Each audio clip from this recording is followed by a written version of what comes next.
Hi, today let me talk about an essential aspect of property law: how to draft an agreement for sale. Whether you're a student, a budding legal professional, or someone interested in real estate transactions, understanding this topic will help you avoid common pitfalls and ensure the legality of your contracts. Let's start by discussing the significance of having a properly drafted agreement for sale. In my early career, I was asked to review an agreement that was simply a template downloaded from the internet. While this may seem convenient, it is risky. A well drafted agreement ensures the transaction is legally binding, it protects the rights of both the parties, and mitigates future disputes. In fact, even a small mistake can lead to lengthy legal battles.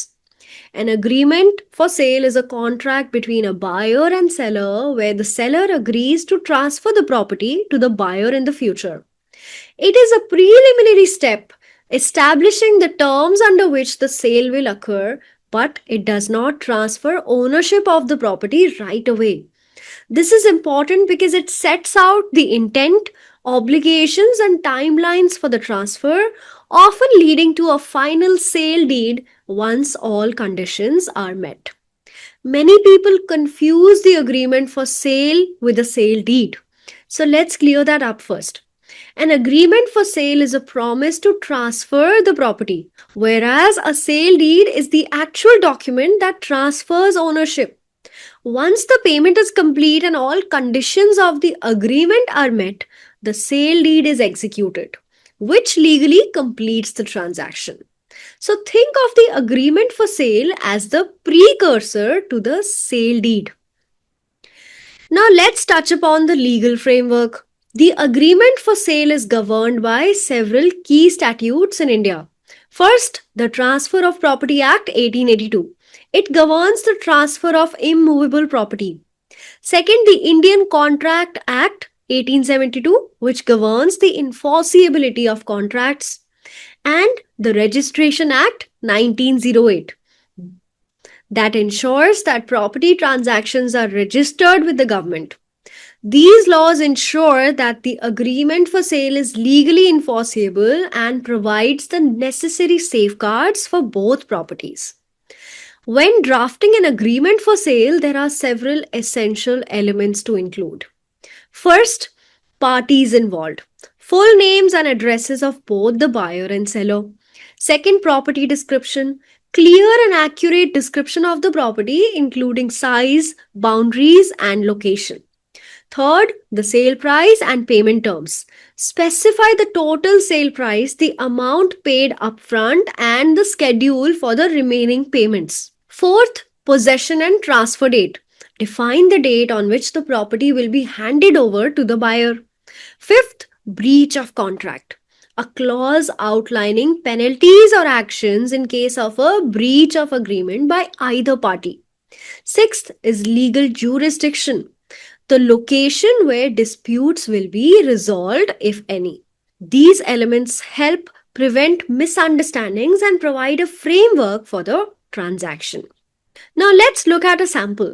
Here is how an agreement for sale might look for Rohan Bora selling his flat to Sheena Sharma and Karan Sharma. Parties are Rohan Bora, seller, and Sheena Sharma, Karan Sharma, buyers. Property description: a flat located at XYZ address with 3 bedrooms, a living room, and parking space. Sale price: 50 lakh rupees. Payment terms: rupees 5 lakhs upfront and the remaining amount to be paid within 30 days. The agreement should also outline other terms such as possession, default clauses, and transfer conditions. While drafting, here are some crucial considerations. First is clarity. Use clear and concise language. Avoid legal jargon that might confuse non experts. Then, mutual agreement. Ensure that both parties understand and agree to all terms before signing. Due diligence: always verify the ownership of the property and ensure that there are no encumbrances like unpaid debts or legal issues.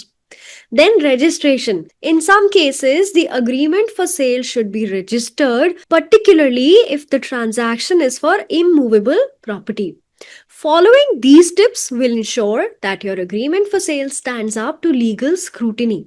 Let me also list down some common mistakes that can arise while drafting agreements for sale. First is incomplete property details. Failing to include a detailed description of the property can cause confusion. Then, unclear payment terms. Not specifying payment methods or timelines can lead to disputes. Then, omitting default clauses. Always include consequences if one party fails to adhere to the agreement. Without these, it is hard to enforce penalties. Finally, not registering the agreement. In some jurisdictions, registration is necessary to give the agreement legal recognition. Now, once the agreement is drafted, both parties should carefully review it, preferably with legal counsel.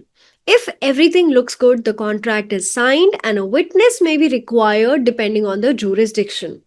After this, the property can be transferred to the buyer once all conditions are met and a sale deed can be executed. Don't forget, registering the agreement adds legal validity to the contract. Now, drafting an agreement for sale is not just about filling out a template. It is about creating a legal document that secures both parties' rights and ensures a smooth transaction. Always ensure that you have all the essential elements, avoid common mistakes, and consult with a legal expert if needed. This will help you make sure your sale is conducted smoothly without any future disputes. If you want to learn more in contract drafting and how you can capitalize on this skill to multiply your income, join our free online 3-day bootcamp. It's live and there'll be no recordings available, so make sure you book your calendars and show up live. Thank you for your time today. Thank you for watching this video. If you have any questions, feel free to ask in the comments. I'll see you at the bootcamp.